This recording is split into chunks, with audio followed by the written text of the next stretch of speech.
Good morning, good evening, good afternoon, wherever you are in the world, welcome to the show. This is the Millennial Millionaire Podcast, and I am your host, Steven Cohen. This podcast is focused on bringing some of the wisest minds from across the globe to discuss concepts, strategies, and ideals that will lead them to be top performers in their respective industries and their lives. This show is for the millennials and millennials at heart to transcend their mindset, their health, and their income to the next level. We are so excited to have you on this journey with us. Welcome to the show. Millennial Millionaires, welcome back to the show. It is I, your host, Steven Cohen, on for another episode. Today, we're going to rock a solo pod. Excited to go over this information, guys, because it's some stuff, it's some concepts, it's some ideologies that have really impacted my life over the last decade of my journey of personal growth, personal development, and hopefully can do the same to yours. But if you're listening to this right now, it's probably the first week of September. We have one more month left of quarter three, one more month left of summer. And then obviously we're going into October, November, December, which is quarter four. Now, depending on where in the world you're listening to this or what industry you're in or what business you run or where you're at in your life, the seasons of the year obviously affect you differently. In my business, in direct sales and entrepreneurship, most of the time, quarter two and quarter three should be your big money quarters to produce revenue. And then quarter four, things start to tape off a little bit because of holidays, because of people going on vacation and wanting to wait till after the new year to make a decision. So if you're listening to this right now and you run a business, you're self-employed, you own a sales organization, whatever you're doing, that's some type of performance-based industry, I would recommend really doubling down these next 23, 24, 25 days and really finishing quarter three strong. Something that I've done this first week of the month is really getting clear on my quarter three objectives, really getting clear on what I want to create and how I want to finish quarter three. Before we know it, it's about to be New Year's. Before we know it, it's going to be Christmas and Hanukkah and Thanksgiving. And if we're not taking inventory, if we're not being super mindful and intentional of how we spend our time to make sure we're getting the results that we're looking to out of the time that we have, time will pass by and we'll continue every single year to say the same thing, and life hasn't changed. So, little message for you guys. Let's crush the rest of September. With that being said, though, this training, this talk is all about leadership. It's all about building leaders, whether you are running a chiropractic practice or you're running a small business or you're running a sales team or network marketing or a real estate agency. Whatever you're doing, chances are you probably have other people in your life. There's 7 billion people in the world. Your ability to communicate with those people and effectively navigate your way will determine how successful or unsuccessful you are in your cause and your mission. At the end of the day, guys, communication, the ability to influence, the ability to move people, the ability to transfer energy is going to be one of the most valuable skill sets that you ever learn in your life, because at the end of the day, whether you're a solo entrepreneur, if you're running a business, if you're leading a family, if you're leading an organization, a church, a nonprofit, a gym, whatever you're doing, you're going to need other people alongside of you to help accomplish your mission. A great ancient proverb says that if you want to go fast, go alone, but if you want to go far, go together. So your ability to cast your vision and be able to lead people is really important. So these next 15, 20 minutes are going to be all about leadership. Now, I already know what you're thinking. Maybe some of you guys listening to this right now, maybe you don't have an organization. Maybe you don't have a team. Maybe you don't have employees or people following with you. That is okay.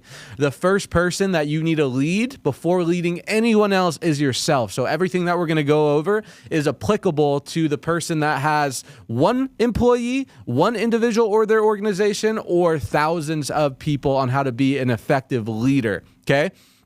First and foremost, what is leadership? How do we define leadership? Now, I think everyone will define leadership a little bit differently. John C. Maxwell, who arguably is the GOAT, one of the most educated and studied on the skill set, on the art of leadership, would describe it as such.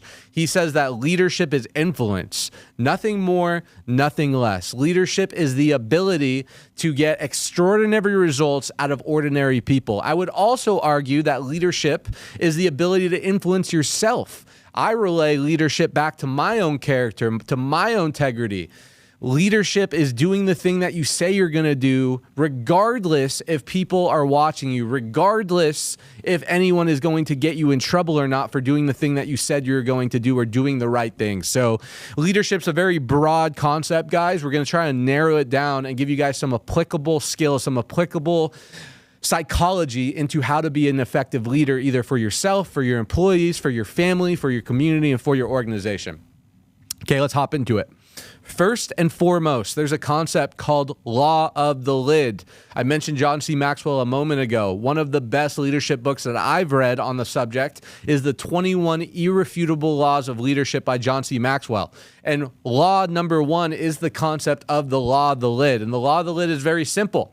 It states that your effectiveness in life, your effectiveness in your family, your effectiveness in your business, in your community, in your organization will be capped by your level of leadership. Meaning that if you are a level 3 leader, you cannot get level 4 or above results. If you are a level 6 leader, you cannot get level 7 or above results.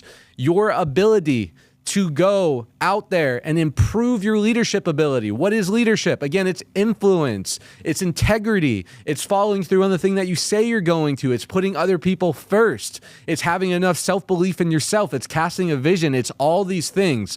But that skill set will dictate your level of effectiveness. I love when people come into the business and they have these big goals and these big dreams and these big milestones they want to hit. Hey, Steven, I want to go hit $250,000 this year. Hey, Steven, I want to go hit $500,000 this year. Hey, Steven, I want to go retire my parents or buy my dream car or go to Europe a couple times a year. That is great. But your ability to reach that goal will hands down be capped by your level of leadership, by what you're doing when people aren't looking, by your integrity, by your self-image, by what you believe to be true about yourself. So first and foremost, guys, we need to raise our self-leadership ability. We need to raise what we see when we look in the mirror, that integrity, that self-image, that identity. How do we do that? We focus on ourselves. Instead of trying to go get level 8 results as a level 6 leader, try and get from a level 6 to a level 8 by studying the art of leadership, by putting yourself in uncomfortable situations so you're in a vulnerable state to be able to thrive on the end of your comfort zone. It's doing things that scare you. It's doing the things that we all know we should be doing. Guys, at the end of the day, there is so much content out there. There is so much information. There is so much knowledge out there in order to go improve your life, your business, your health, your relationship. It's not a big secret. We are in the 21st century. All the information is out there. All the access is out here. It's not like 30 years ago where you needed to be born into an affluent family or you needed to have certain relationships or connections to get this type of information. It's all out there. Yet, why are most people still not succeeding? Why are most people still overweight? Why are most people still living paycheck to paycheck and unfulfilled? And why is divorce rates increasing and diseases increasing? It's not a matter of resources. It's a matter of being resourceful. It's a matter of doing the thing that you know that you should be doing consistently over a long enough period of time. It's not rocket science, guys. If I wanted to get a six-pack, I could get a six-pack, okay? I know that I need to work out 5 times a week. I need to cut out pasta, carbs, sugar. I need to hire a trainer. I need to drink a lot of water. I need to stop drinking sugary drinks. We have all the information and the formula. Why don't I have a six-pack? Because I love dining. I love sushi. I love having some vices and treating myself sometimes and maybe drinking more wine than I should. We're all human at the end of the day, but it's not a matter of not knowing what to do. It's a matter of just doing it. And that's what leadership is about, guys. That's what this concept of law of the lid is about. It's doing the thing that you know you should be doing deep down in order to be congruent with your goals and the person that you want to accomplish, okay? You want to paint a compelling vision. What does that mean? What is vision? In the Bible, they say without vision, the people perish. Helen Keller has a great quote. She said, the only thing worse than not having sight is having sight, but having no vision. Okay? Someone like Helen Keller, who was born blind, who had no sight, still had a massive vision even without the ability to see. Why? Because she was able to see things in her life and for other people that were past what the physical eye can see. Tapping into your imagination, tapping into visualization, tapping in to our non-physical faculties in order to go out there and create it, okay? So every great person that we look up to, every person that we study in the history books, every successful person that you listen to their podcasts and their YouTube videos, they had a vision. They had a vision for their life. They had a vision for their family. They had a vision for their community and for the people that they trusted to be on the journey of life with them. So first and foremost, if you're leading a team, if you're leading people, you need to have a big enough vision where your people's visions can all fit inside of theirs, okay? And you need to have a big enough vision for your life. The reason people followed me early on in my career when I was 22 years old with 0 results, with a negative net worth, with no track record, the reason people still followed me and bought into me was because I had a big enough vision. People follow people who know where they're going. And it took time to curate that vision. It took time to get myself to believe that I was worthy of that vision. But first and foremost, you need to craft a vision for your life, for your business, for your community, and have enough courage every single day to take micro steps to accomplishing that vision, okay? So step 1, create a vision for yourself, okay? The concept here, guys, is you want to be a king, you want to be a king maker, not a king, okay? What does that mean? Everyone wants to be a king. Everyone wants to be the guy driving the Lamborghini and on the top of the mountain and getting all the praise and all the recognition. But if you're a true leader, your job as a leader is not to be in charge of your people. It is to empower people to be in charge, okay? There's a big difference between being a king and a king maker. I believe in the concept of helping other people get to where they want out of life. Zig Ziglar, he says that if you help enough people get what they want, as default, you get what you want, okay? We're all selfish intrinsically. And being selfish isn't necessarily a bad thing. Putting yourself first and making sure that your cup is full where it overflows into other people. But being in a leadership position, sometimes you need to put other people first. Sometimes if you're the CEO of a business and you have to choose between either taking a distribution and paying payroll or paying your mortgage, and making sure people are taken care of, your employees, sometimes you have to sacrifice your well-being in order to take care of others. But that is the definition of leadership. It's putting other people first. It's empowering other people. Once you build the business, once you build the people will ultimately build the business. That's why I've done such a good job in my 10 years of solar career. I've never focused on moving solar panels. As you guys know, for those that know my story, I've been in the solar industry for the last 10 years. The last decade, I've committed to this craft of leadership and personal development and recruiting and team building and curating culture. And it's not because I'm some charismatic guy. It's not because I have such a great sales pitch. It's because I always had enough awareness to realize that the asset isn't the solar panel. The asset isn't the customer from a leadership standpoint. Sure, you want to provide a good customer experience, but my main priority was how do I help build people? How do I help take this level 2 leader and grow him into a level 6 leader? How do I help take this 18-year-old, 19-year-old kid that has no experience and help them develop professionally, emotionally, spiritually, and financially? And the crazy thing is when you put the people first and you focus on the asset, which are your employees, the people will go out there and build the business. Everyone thinks we're in the product moving business. It's not true. We're in the people business, okay? Don't focus on moving product. Focus on moving people.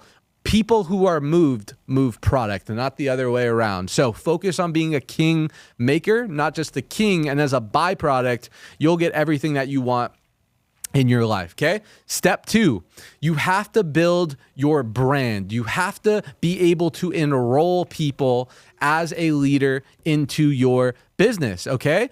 A leader of one isn't a leader of many, okay? Sure, you need to develop yourself first. You need to develop your leadership skills first. But I heard this a long time ago. If you're just a leader and no one's following you, you're just taking a walk, okay? You need to enroll other people. When you think of the great people that we study, the Martin Luther Kings, the Gandhis, the people that we look up to, sure, they were great communicators, sure, they were great speakers, sure, they were great at what they did, philosophist, all the things, philanthropist. But I would argue they were great recruiters. They were great enrollers. Martin Luther King, years and years and years ago, decades ago, was able to get tens of thousands of people to come to one local spot without social media, without smartphones, without being able to text people in a group text. Because he had such a powerful vision and he was such a good enroller, he was able to attract people from around the world to come listen to what he had to say. The ability to enroll, the ability in attracting like-minded people, okay? His speech wasn't, I have a plan speech. It was, I have a dream speech. He was able to curate such a powerful vision like we spoke about, such a powerful message.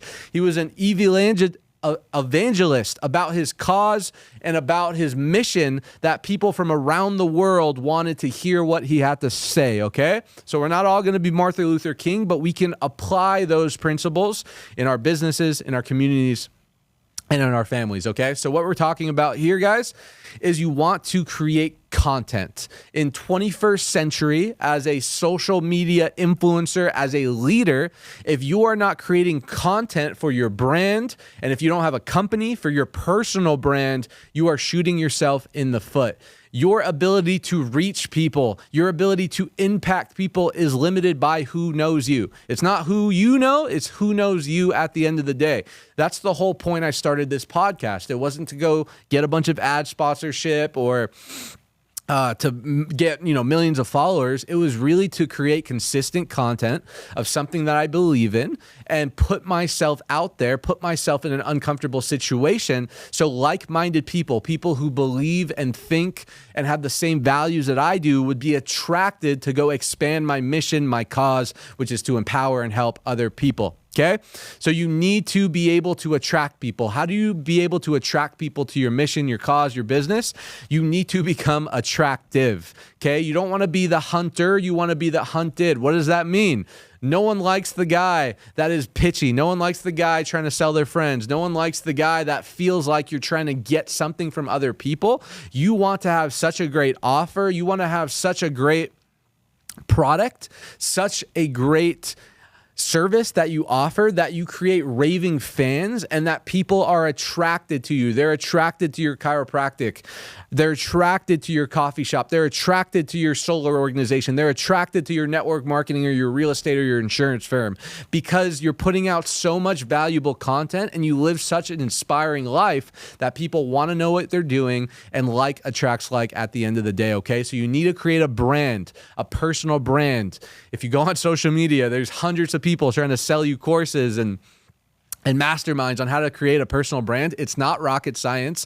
Post consistent content. Find something you believe in that you're actually enthusiastic about, because at the end of the day, your energy will permeate through your content and through your message and attract like-minded people, okay? So step 2, guys, in terms of to increase your leadership and to increase your following, master the role of enrollment, being able to share your mission, share your cause, and create a personal brand so you can naturally attract like-minded people into your organization, your community, and your cause, okay? Third thing we're going to talk about here in terms of leadership, your mentality. One of the most powerful concepts that I learned is the ownership mentality. Okay, guys? There's a book called Extreme Ownership. It's an amazing book. It's an easy read. It's by a Navy SEAL who essentially created this book based on his experience in the military and in the service, and relays business, real life, day-to-day lessons to what he experienced in Iraq and overseas in life or death situations.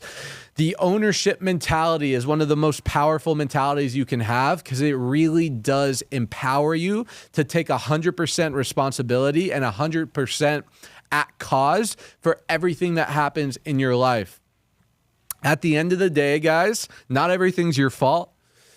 Your situation, sometimes not your fault. That car accident that you got into, that you were rear-ended, isn't your fault. Your girlfriend cheating on you isn't your fault. That business partner that stole all your money out of the business isn't your fault.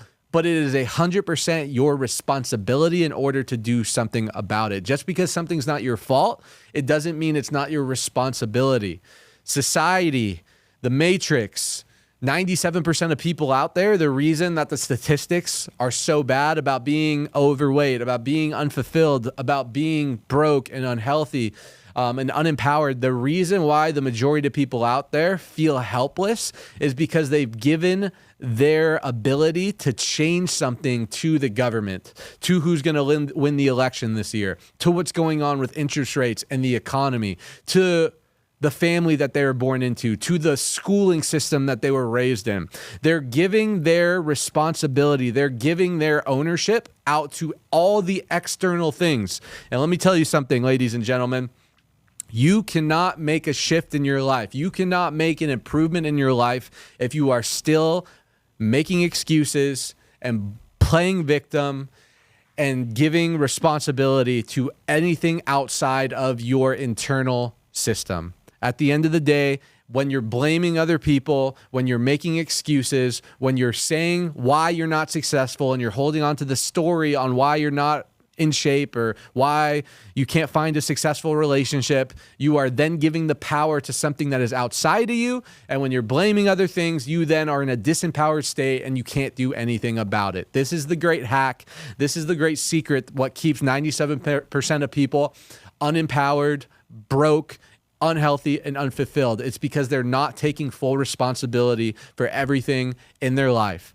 All the good, all the bad, everything that you have today, as you're listening to this, as you're washing dishes, as you're driving in your car, everything that you have in your life today, all the good, all the bad, all the great, all the ugly, is because of who you've become up until this point. You have attracted everything that you have in your life up until this point because of the person that you have become and the decisions that you have made. And the moment that you can really internalize that and swallow your pride and let it hurt your ego a little bit, but truly, truly, truly have that mentality, that ownership mentality, your life then changes. You have then freedom because now you can take steps forward in order to changing it. When you give other people the ball, you never have the ball in your court to actually make a difference in your life, okay? So ownership mentality says that everything that I have in my life, I have created by the person that I've become and how I've been vibrating and the thoughts that I've been creating up until this point. Therefore, I have the ability to change it, okay? Some things to easily change it. Go model the person you want to be. Go find someone that has results. Proximity is power. Go get mentored by someone that has the results. Go find the top producer in your solar agency. Go find the top producer in your real estate agency. Go study people online that are trying to create that drop shipping organization or that Forex trading course. Go find people in life that have the result you want and study them. If you do what people say and you do what people do, you'll get what they get every single time. So again, guys, this segment is all about leadership, self-leadership. If you're leading one person or if you're leading 100, how you can improve your leadership ability, how you can become a more effective communicator, how you can increase your enrollment. Because at the end of the day, like we spoke about, everything in life comes down to your communication. Everything in life comes down to your self-leadership ability. You take yourself wherever you go. It doesn't matter what opportunity you go to or what industry or what company. I know people that have jumped from solar company to solar company or from company in this industry to this industry, and they continue to attract the same results, or individuals that jump from relationship to relationship and continue to attract the same crazy girlfriend or the same heartbreaking end to their relationship. Why? Because you bring yourself wherever you go. So the most impactful thing you can do for your life, your business, your family, your health is to continue to improve yourself, continue to improve your leadership, continue to improve your communication, continue to improve the self-image and the way that you view yourself. And by doing that, as you get better, everything around you gets better. So I'll end with a quote. It says, leading by example isn't the best way to lead. It is the only way to lead. I'll end with a story, guys. So Gandhi, I'll mention him. Once upon a time, there was a village where Gandhi was the king of this village. And there were two villagers, a mom and a son, that waited in line to go speak to Gandhi. They waited 3-4 hours outside the temple, finally made it in to go talk to the great Gandhi, the all-wise great Gandhi who ran the village. And the mom asked Gandhi, said, Gandhi, I plead with you, please tell my son to stop eating chocolate. Every single day, every single hour, he continues to eat chocolate. He sneaks it from the pantry, and he's rotting his teeth. It's not good for him. He's getting sugar rush. Please, please, please tell my son to stop eating chocolate. And Gandhi looks at the son, looks at the mom, and responds, okay, please come back in 2 weeks' time. So 2 weeks go back. The mom and the son wait in line for another 4 hours, finally gets in to Gandhi. And the mom asks Gandhi, please, you told us to wait a couple weeks. It's gotten worse. Please, please, please tell my son to stop eating chocolate. So Gandhi, all wise Gandhi, looks at the son, looks stern in the eyes and says, son, as of this moment, you will stop eating chocolate. Son agrees, stops eating chocolate. Weeks and weeks go by. The mom sees Gandhi again, waits in line and says, Gandhi, thank you. My son stopped eating chocolate, but I have a question for you. Like, why did you make us wait 2-3 weeks to come back and wait in line for 4 hours? How come the first time we came, you just didn't tell my son to stop eating chocolate? And Gandhi looks at the mom and responds, the reason I had you come back is because before I was able to tell your son, I had to stop eating chocolate myself.